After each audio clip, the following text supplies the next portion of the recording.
Invité aujourd'hui dans la grande interview en direct sur Boursorama, c'est David Lubek, le directeur financier de Casino. Bonjour. Bonjour David. Merci d'être là avec nous. Alors, il y a ces publications qui sont toutes fraîches. Vous avez communiqué auprès du marché vos résultats annuels, c'était jeudi. Il y a des bonnes nouvelles, le fait que le ROC, le résultat opérationnel courant, est au-delà de vos objectifs. Mais malgré ça, malgré le plan aussi de cession d'actifs non stratégiques pour réduire la dette qui se poursuit, il y a un plan de marche qui est suivi, le titre Casino, malgré tout ça, est reparti à la baisse depuis maintenant 3 jours de cotation, quasiment 11% de baisse, donc quasiment 2 aujourd'hui. Est-ce que vous redoutez sincèrement une nouvelle spirale baissière sur le titre ou pas de souci? Tout est sous contrôle. Alors, sur votre premier point, effectivement, les résultats qu'on a publiés étaient au-delà de ce qu'on avait donné comme objectif, 18% de croissance, en particulier du ROC organique groupe, hors crédits fiscaux. On avait donné une guidance à 10%, on a fait 18%. Et en France, sur le ROC de distribution, on a fait 16%, là on avait donné comme objectif 10%. Donc on a dépassé nos objectifs dans une année où nous avions l'impact des gilets jaunes au 4e trimestre en particulier. Donc, je vous confirme que nous sommes très contents de ces résultats et aussi sur la réduction de la dette. Alors, je vais venir après à votre question sur le cours, bien sûr. La réduction de la dette qui s'est accélérée puisqu'on était à 7,5 milliards de dette en 2014. 2,7 milliards aujourd'hui. Et 2,7 milliards. Donc, on l'a divisé par 3, dont 1 milliard sur l'année 2018. Et on annonce qu'en 2019, on va poursuivre. 1 milliard de plus pour aller à 2,5 milliards de cession. Voilà, 2,5 milliards de cession sur les actifs non stratégiques en France. Alors, malgré toutes ces bonnes nouvelles, pourquoi est-ce que ça rebaisse encore une fois 11% en 3 jours? Encore une fois, vous redoutez ou pas une nouvelle spirale baissière sur le titre? C'est difficile de commenter les variations au jour le jour du titre. Vous savez qu'il avait beaucoup monté d'ailleurs juste avant les résultats. On était monté jusqu'à 47,5 €. Donc au quotidien, il peut y avoir des variations assez substantielles.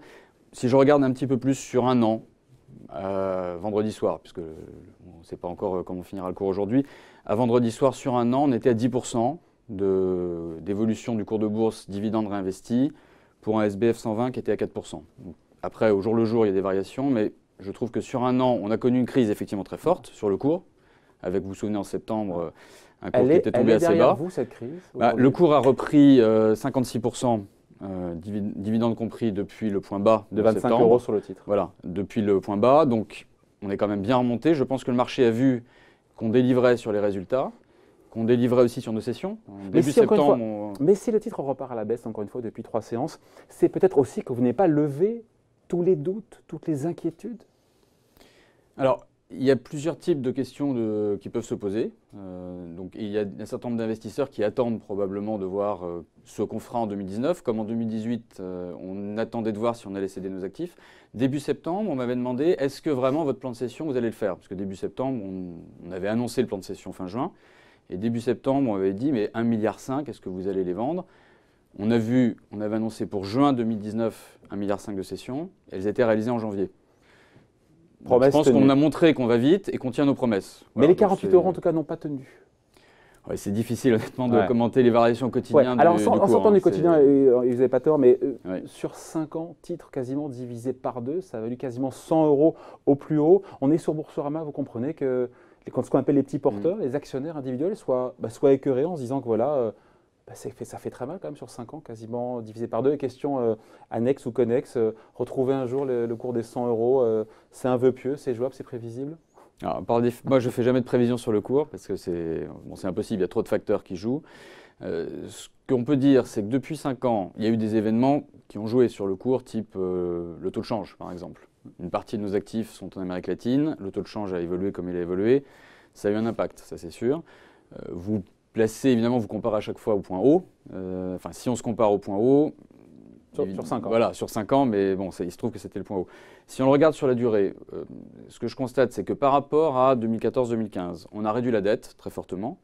On a des résultats qui se sont améliorés à la fois en Amérique latine, où on a connu une très grave crise en 2015-2016, vous savez, au Brésil en particulier, et on est aujourd'hui sorti de cette période-là. Donc les résultats sont très fortement améliorés en Amérique latine. Et en France, où depuis 2014, on a en moyenne, on l'a mis dans notre publication, 22% de croissance de notre résultat opérationnel. Ouais. Donc je pense que la situation fondamentalement s'est profondément améliorée. Après, le rythme où l'écart entre la valeur intrinsèque de ce qu'on fait, la valeur intrinsèque des actifs et la valeur de marché se réduit, c'est pas forcément quelque chose que On qu'on peut pensait que contrôler. vous étiez sorti de la zone de turbulence avec ce rebond, encore une fois, quasiment à surprendre du point bas au point haut sur un an, c'est quasiment 70%. Ouais. C'est pas sûr quand on voit ce qui se passe depuis quelques jours ou c'est trop tôt pour juger? On ne peut pas juger un parcours boursier sur quelques jours, Comment on allège ni la avant ni pression, après alors une Comment est-ce publication. qu'on allège la pression, encore une fois? Alors, voilà, ce qu'on fait nous, c'est exactement ça, c'est délivrer nos résultats et notre désendettement. C'est vraiment les deux facteurs qu'on contrôle. Et on le fait avec une stratégie qui est celle d'un repositionnement très profond de notre business. Vous avez vu que depuis 2014, c'est ce qu'on a mis en perspective dans nos résultats. On a profondément transformé notre activité. On est désormais bien positionné pour une mutation très profonde du retail qu'on voit venir dans les prochaines années, où il faudra être plutôt sur les facteurs, sur les formats de proximité, les formats e-commerce. On a 18% d'e-commerce aujourd'hui, on vise 30% en 3 ans. Donc moins d'hypermarchés, qu'on comprenne bien. Oui. C'est important, point stratégique, mais c'est hyper important, parce que vous en avez parlé dans vos publications. Moins d'hypermarchés à l'avenir, plus d'e-commerce et plus de ce qu'on appelle des, voilà, vous l'avez dit, magasins de proximité, magasins premium, c'est du Franprix, c'est de la vie claire. Voilà, c'est du Franprix, du Naturalia. Ouais. Le bio est très important. On est aujourd'hui, on a fait 1 milliard de chiffre d'affaires en bio en France en 2018. On vise 1,5 milliard dans 3 ans. On vise une place de numéro 1 sur le bio. Et pour nous, c'est vraiment un de nos facteurs clés, une de nos catégories clés sur lesquelles on met le paquet. On a déjà près de 200 magasins pur bio en France, c'est les magasins Naturalia. On accélère la croissance sur ces segments. On accélère aussi sur l'e-commerce parce qu'on pense que l'e-commerce, ça a de l'avenir dans l'alimentaire comme dans le non-alimentaire. Vous savez qu'avec Cdiscount, on est déjà très fort dans l'e-commerce non-alimentaire. Et Cdiscount est maintenant profitable en EBITDA, et une forte croissance de son EBITDA en 2018 et va continuer à accélérer sa croissance. Quand on regarde les données de l'AMF, l'action Casino, et on le sait sur Boursorama, est la plus shortée de France, la plus vendue à découvert, 15% du capital, l'équivalent de 15% du capital. Pas loin d'une vingtaine de fonds sont à l'attaque, sont vendeurs à découvert. Qu'est-ce que vous leur dites là Non mais c'est vrai, à ces nombreux vendeurs à découvert, là, vous leur dites quoi? Sur les derniers qui sont rentrés, vous leur dites que vous avez gagné une bataille, peut-être pas la gamme, mais une bataille déjà, non? Alors, une partie des fonds, si on prend la majeure partie de ces fonds, puisqu'on regarde justement le détail de ces fonds vendeurs à découvert, l'essentiel de ces fonds sont rentrés entre juin et août dernier. Donc quand le cours était autour de 31-32 euros. Donc ceux-là sont pris une gamelle. Donc à peu près tous les fonds qui sont rentrés sur le cours à vente à découvert ont perdu de l'argent, plus ou moins, beaucoup d'argent. Moi j'ai fait une évaluation qui est autour de 150 millions d'euros, mais bon, qui vaut ce qu'elle vaut. Voilà, après, c'est ce qu'on leur a dit. La seule chose qu'on peut leur dire, c'est regardez notre business. Il est plus solide que ce que vous croyez. J'ai eu pas mal d'échanges avec certains d'entre eux, d'ailleurs. Regardez les questions que vous vous posez, on y répond. Après, ils peuvent faire des paris. Ça, c'est évidemment toute leur liberté de faire des paris dans un sens ou dans l'autre. Mais pour l'instant, puisque vous parliez justement de réussite boursière, ce pari de vente à la découverte sur Casino… Depuis un an est perdant. Et perdant pour ceux qui sont rentrés depuis l'été dernier. Ouais. Ce qui est important de dire, c'est qu'encore une fois, on a donné les chiffres, vous avez divisé par 3 votre dette financière sur Casino, mais le plan de désendettement n'est pas terminé, encore une fois, ça sera 2,5 milliards, c'est ça, d'ici 2020, d'ici un an. Oui. Vous êtes à l'aise avec cet objectif de 2,5 milliards en même pas un an? Vous allez vendre essentiellement, si j'ai bien compris, des murs de magasins, c'est ça? Alors, c'est 2,5 milliards, y compris le 1,5 milliard qu'on a déjà fait. Ah, donc c'est pas 2,5 milliards de plus. Oui. Donc c'est 1 milliard encore. C'est au moins 1 milliard de plus, peut-être plus, sans doute plus d'ailleurs, parce qu'on a montré qu'on allait plus vite que ce qu'on prévoyait à chaque fois. Donc c'est au moins 1 milliard de plus, et on dit que ce sont des actifs non stratégiques en France. Alors quand on dit actifs non stratégiques, ça peut être d'une part de l'immobilier, parce que pour nous aujourd'hui… Les murs des Monoprix, des hypermarchés Casino, mais pendant longtemps c'était quelque chose de stratégique. Oui. Pourquoi ça l'est plus aujourd'hui? Voilà, alors aujourd'hui pour nous, avoir des murs, ce n'est plus stratégique pour un retailer. Pourquoi? Parce que la valeur aujourd'hui du retail, elle est dans l'accès aux clients, dans la sécurisation des emplacements et dans la valeur qu'on peut créer autour de l'accès aux clients et des emplacements. Et ça, il n'y a pas besoin d'être propriétaire des murs pour l'avoir. Lorsqu'on est locataire pour une durée en général d'un bail de 3, 6, 9, mais où on a un renouvellement qui est garanti. Typiquement, quand on vend les murs de Monoprix, on garantit notre renouvellement à notre main pendant 50 ans. Donc les emplacements sont sécurisés. Les murs, on ne se voit plus créer de la valeur autour. On a créé beaucoup de valeur dans le passé autour des murs. Aujourd'hui, on pense que la valeur, elle est plutôt à créer dans les outils digitaux, 10 millions d'applications téléchargées, la monétisation de la donnée qu'on peut créer autour de ça. Avec des revenus à la clé. Avec des nouveaux revenus à la clé, évidemment.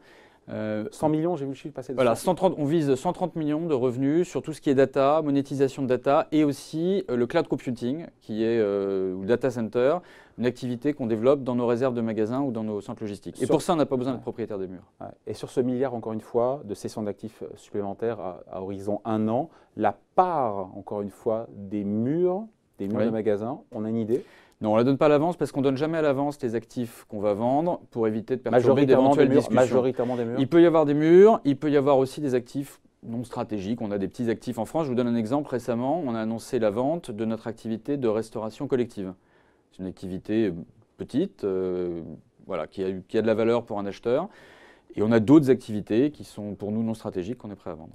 Bon, et pour conclure, encore une fois, sur les shorts, qu'est-ce qu'il faut faire de plus aujourd'hui pour que les shorts se calment un petit peu et donc le cours continue de remonter, au-delà de la correction depuis 3 jours? Les shorts, la question, à un moment donné, les shorts débouclent leur position. On l'a vu sur différents cas. Par exemple, notre partenaire Ocado, vous savez qu'on a la technologie exclusive Ocado en France. C'est une technologie qui permet de faire des entrepôts entièrement automatisés qui vont nous permettre, avec Monoprix, de livrer toute la partie nord, puis, dans le cadre d'un deuxième entrepôt, la partie sud.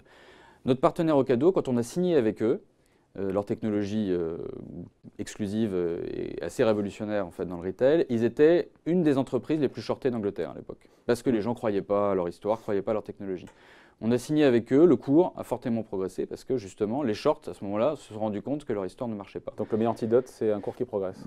C'est montrer qu'on délivre sur les résultats et ce qu'on a dit. Ocado avait dit j'ai une technologie qui fonctionne, les gens n'y croyaient pas, ils ont signé et le cours est remonté. Les shorts ont remonté. Nous, au fur et à mesure qu'on va avancer dans notre plan de désendettement et dans la délivrance de nos résultats, à un moment donné, dans ce bras de fer avec les shorts, vous estimez avoir remporté une bataille, à défaut de la guerre, pour l'instant déjà une bataille de remporter?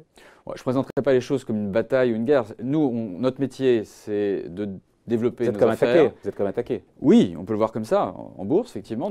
Mais notre métier, c'est de délivrer nos résultats et de délivrer ce qu'on annonce, de faire ce qu'on dit et de dire ce qu'on fait. Voilà. Et après, les shorts sont libres de faire ce qu'ils veulent. Dans le respect des lois, bien sûr, parce qu'il faut éviter les cas de manipulation boursière ou de... Il y en a eu? Alors ça, c'est pas à moi de me prononcer. Il y a eu une plainte qui a été déposée sous conseil de sur la recommandation de nos avocats. Plainte déposée auprès de... En septembre, auprès du parquet national financier, au vu d'éléments voilà, qui ont été constatés. Mais ça, moi, je n'ai pas de remarque particulière à faire là-dessus. Donc sur les shorts, ils sont libres de prendre leur position. Ce qu'on leur a dit déjà plusieurs fois, c'est que le risque qu'ils prennent, c'est surtout de perdre de l'argent. Et c'est un risque qui s'est matérialisé depuis l'été dernier. Ouais. Encore une fois, il faut aller au fond du sujet, David Lubek. C'est intéressant parce que la critique de ces fonds short, elle se concentre aussi sur la holding de tête Rallye. J'ai pris le temps de comprendre un peu ça, c'est pas simple. La holding de tête qui possède, alors il y a des cascades de holding, mais en gros qui possède 51% de Casino. Holding de tête qui est considérée comme étant très très endettée. Comment vous faites pour rassurer encore une fois? D'ailleurs, il est de combien? J'ai pas réussi à trouver le chiffre, l'endettement de Rallye. Rallye a publié ses comptes cette semaine, ils ont 2,9 milliards de dettes. Comment on fait pour rassurer sur le fort endettement de Rallye là encore? Alors, moi, je peux surtout parler de Casino, puisque Rallye, c'est mon actionnaire. Oui. Mais je n'ai pas de commentaire particulier à faire sur Rallye en tant que tel. Simplement, ce qu'on peut dire, c'est qu'il y a eu un moment en septembre où il y a eu une crainte, effectivement, qui a été agitée sur les marchés. C'est lié, tout ça est lié. Même si le directeur financier de Casino, tout ça est lié. Bien sûr. Il y a eu en septembre une crainte autour de Rallye. Rallye, à ce moment-là, a sécurisé une ligne de crédit de 500 millions d'euros, sans collatéral sur les actions Casino. Donc toute la spéculation. Alors, le principe, je vais vous l'expliquer comment ça fonctionne, c'est que Rallye avait des obligations à rembourser. Et pour rembourser ces obligations, puisque Rallye n'avait plus accès au marché à ce moment-là, du fait d'ailleurs de la spéculation sur le titre. Il y a eu un nantissement qui a été fait. Des nantissements d'actions classiques. Sur les actions Casino. Voilà, c'est quelque chose qui se fait très souvent dans ce genre de situation. Quand l'action baisse beaucoup derrière, pour Rallye, la conséquence pour Rallye? Oui, alors, lorsque vous avez des actions nanties pour tirer des lignes de crédit, si la valeur de l'action baisse, vous pouvez tirer moins d'argent. Exactement. Voilà. Donc, vous êtes obligé de nantir plus d'actions pour tirer le même argent. Voilà. Donc, c'est pernicieux puisque lorsque l'action baisse, vous avez moins accès aux lignes de crédit. Enfin, vous devez nantir plus d'actions pour avoir le même accès aux lignes de crédit. Et il y avait cette espèce de cercle vicieux à ce moment-là, effectivement, qui s'était créé, où les gens pensaient qu'en pariant sur la baisse du cours de l'action, ils allaient provoquer un risque additionnel de défaut au niveau au-dessus, au niveau de Rallye. Ce cercle vicieux a été brisé en septembre puisque Rallye a sécurisé une ligne de crédit totalement indépendante du cours de l'action Casino, pour 500 millions d'euros. Sans Valable. nantissement, sans collatéraux. Sans nantissement sur les actions Casino, sans rien. Donc, avec des échéances obligataires, dit-on, pas avant 2021 pour Rallye. Donc, voilà. ça veut dire qu'il n'y a plus de sujet. En tout cas, il n'y a pas de sujet de liquidité sur Rallye. Donc, toute cette crainte qu'il y a eu autour du sujet de liquidité de Rallye a disparu. Donc maintenant, donc ce sont les banques aujourd'hui qui refinancent Rallye, c'est ça? Rallye a tiré effectivement un certain nombre de financements bancaires. Il a encore une dette obligataire, il a une dette bancaire. Mais l'important là-dedans, c'est que Rallye, toute l'histoire qui a tourné l'été dernier, en septembre, d'un risque de défaut, d'un risque de tout ce qu'on veut, ne tient plus. Et ça, depuis septembre, cette histoire était terminée. Donc ensuite, il y a eu d'autres attaques qui portaient sur divers sujets. Mais ce que les gens maintenant peuvent faire, c'est se concentrer sur le fond de l'histoire, qui est que la valeur fondamentale de Casino, si on la regarde depuis 2-3 ans, sur le fond de notre business, en France comme au LATAM, elle a progressé. La situation est objectivement bien meilleure aujourd'hui qu'il y a 3 ans, à la fois en France où notre résultat a cru de plus 0,2 points par an en profitabilité. Au LATAM, où là aussi on a LATAM, c'est l'Amérique en Amérique latine, pardon. Oui. Donc au Brésil en particulier, il y avait eu une très profonde crise. Vous savez qu'il y a eu une dépression, c'était la pire crise depuis 1929 au Brésil. Donc à vous écouter, on en est sorti. Business is back au quotidien, la dette a été réduite. Bien sûr. Et les craintes, toutes les craintes de liquidité qui tournaient sont derrière nous également. Donc maintenant, je pense que ce qu'il faut, c'est se focaliser sur le fond. Donc même pas peur alors, sur l'histoire d'une possible rechute, spirale baissière. À vous écouter, même pas peur, non? Il peut y avoir des fluctuations au jour le jour du cours et c'est évidemment pas agréable pour les actionnaires. Mais nous, ce qu'on pense, c'est que d'abord, on n'est pas en danger sur ce plan-là. Effectivement, toutes les craintes qu'il pouvait y avoir l'été dernier autour de la variation du cours de bourse ne sont plus d'actualité. Donc c'est désagréable. On parle de Casino là. Mais pour Casino, tout ça n'a pas d'impact. Ce que Casino doit faire, c'est ce qu'on fait, c'est-à-dire continuer à développer notre business, continuer à développer notre modèle qui est, à mon avis, aujourd'hui en France, le meilleur du marché. C'est-à-dire qu'on a 2/3 de nos magasins de nos chiffres d'affaires qui est réalisé aujourd'hui dans les 3 régions les plus porteuses, Île-de-France, Rhône-Alpes et PACA. Donc ça, c'est un atout très fort. On a également moins d'hyper. 20% aujourd'hui de notre chiffre d'affaires en hyper, 15% au terme de notre plan. Aujourd'hui, on voit que les retailers qui sont très exposés aux hyper, en tout cas en Europe, sont à la peine. En Amérique latine, c'est différent. L'hyper fonctionne encore assez bien, mais en France, c'est plus difficile. Donc on pense qu'on a les bons formats, on a les bons endroits et on a les bonnes catégories puisqu'on est en avance sur le bio. Maintenant, il faut qu'on continue à délivrer là-dessus. Et pourtant, le PER, le cours bénéfice sur action, 2020 de Casino, est au même niveau que Carrefour. 13, j'ai lu. Vous êtes bradé en bourse? Oui, alors comparer les PER, d'abord, c'est sur la base de prévisions 2020, effectivement. Donc, il faut regarder est-ce que les prévisions sont fiables dans un cas comme dans l'autre. Ça, c'est surtout l'autre. C'est toujours difficile à dire. Voilà. Après, ce que je dirais sur le fond là-dedans, c'est que je pense que personne ne nous questionne aujourd'hui sur le fait que le modèle est le bon. Le modèle d'affaires sur le retail. Après, il y a des gens qui ont par ailleurs leurs doutes sur le secteur du retail au sens large, mais ça, c'est un autre sujet. Si on se plante, moi je pense que sur le retail, on montre aujourd'hui qu'on peut gagner encore très bien notre vie, puisqu'avec 3% de ratio ROC sur chiffre d'affaires en France, on a une bonne rentabilité en réalité et qu'on considère pouvoir augmenter encore sensiblement dans les prochaines années. On a aussi, ça c'est très important, des activités complémentaires. Le retail évidemment c'est notre cœur de métier, mais autour de ces actifs retail, autour de ces emplacements, de ces accès clients, on a développé, on en a parlé un instant, un écosystème autour de la donnée et autour des applications. Et on a aussi développé une source de revenus autour de l'énergie. Ça peut paraître surprenant à première vue, mais on s'est dit d'abord que… Cdiscount, alors Cdiscount, c'est l'e-commerce. On a GreenYellow sur l'énergie. GreenYellow, on est parti de la constat, premièrement, que pour un retailer, les dépenses d'énergie, c'est le premier poste de dépense. Donc, il faut le réduire. Et donc, on a créé cette filiale qui nous a optimisé d'une part nos dépenses d'énergie, qui maintenant vend cette expertise à d'autres. Par exemple, on a vendu à Accor Hotel tout récemment. GreenYellow a obtenu un contrat. Les 1400 hôtels en France d'Accor Hotel, c'est GreenYellow qui gère tout leur dispositif d'approvisionnement, d'économie d'énergie, etc. Et ça, c'est des sources de revenus additionnels, puisqu'à chaque fois que GreenYellow va vendre cette prestation, elle va toucher une partie du gain. Et par ailleurs, on a installé des panneaux solaires sur nos entrepôts, sur nos magasins.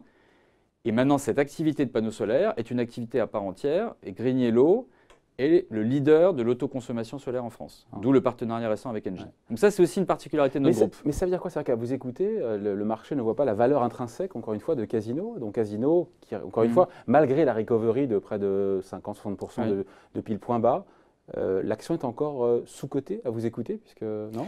C'est difficile pour le directeur financier d'entreprise de dire la valeur de l'action devrait être à tel ou tel niveau. Ce qui est Non, certain, c'est que à la valeur intrinsèque, la valeur intrinsèque telle qu'elle est perçue, telle qu'on peut la calculer avec des modèles classiques, DCF et autres, est supérieure. Voilà, le modèle de cash flow futur actualisé, c'est une valeur qui est supérieure au cours de bourse actuel. Après, on sait qu'à court terme, assez sensiblement, bon, je ne vais pas donner un montant parce que évidemment, ça serait fixer un objectif de cours, ce n'est pas forcément mon rôle de faire ça, mais on pense qu'il y a un gap assez significatif. Et on sait, et ça c'est classique, qu'à court terme, sur une période même assez longue, on peut avoir un décalage assez fort, d'ailleurs dans un sens comme dans l'autre, entre la valeur fondamentale d'une entreprise et son cours de bourse. La valeur fondamentale de Casino, je pense qu'il est quand même très difficile de dire qu'elle a baissé depuis 3 ans, puisque depuis 3 ans, tout s'est amélioré. À la fois la France, l'Amérique latine, et on est maintenant beaucoup mieux positionné. Je vous sens confiant là, il est confiant là, David Lubek, non? Ah oui. Directeur financier du Casino. Je me dis, on finit là-dessus, que ça n'a pas dû être ces derniers mois un job de tout repos là, d'être CFO de groupe Casino, non? On est bien occupé, là, hein. On est bien occupé, mais voilà, c'est intéressant au quotidien. Allez, merci d'avoir été avec nous, donc, David Lubek, l'invité de la grande interview en direct sur Boursorama, directeur financier de Casino. Merci. Merci.